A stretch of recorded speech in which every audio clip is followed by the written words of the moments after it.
36th Street tracking road and travel conditions. And how's it looking out there, Michael? Traffic's moving pretty good, Alicia, right now. You know, you look on the Nebraska Department of Roads website, and they tell you that there's extreme driving conditions and it's extreme caution all over the eastern part of the state. But take a look at the interstate right now. You can see cars are moving at a good rate, and you can start to see more blacktop both eastbound and on the westbound lanes. Let's take a look at some video we shot overnight.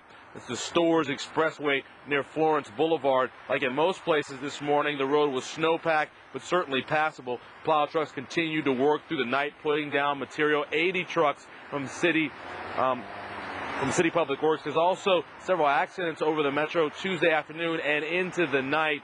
Even though the snow plows hit most of the streets more than once, the constant snowfall and blowing snow made it very difficult to keep those roads clear. Another warning about the importance of having a carbon monoxide detector in your home. This scare in Bellevue happened near 27th and Jack Pine Street. The detector in the home went off. One of the people inside had some symptoms of carbon monoxide poisoning.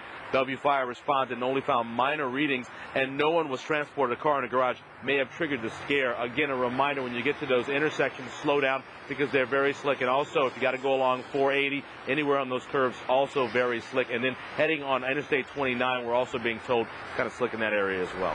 And Michael, while there is traffic flowing behind you and flowing at good speeds, you still want to give yourself extra time because the rest of the road's still kind of slushy and slick out there.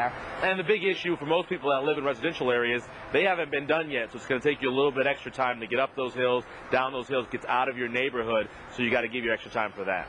All right, Michael, thanks. We'll check back with you at about 6:15. Well, you can also call 511 for detailed road conditions from any phone. Yeah, the hotline updates continuously as conditions change. Again, that's 511. We want to check on possible airport delays across the country at this hour. Yeah, we've been monitoring Eppley Airfield's website this morning, and at this hour, most flights arriving into Omaha are on time. Some departing flights to Chicago, Milwaukee, and Dallas-Fort Worth have been canceled. Of course, check with your airline before leaving.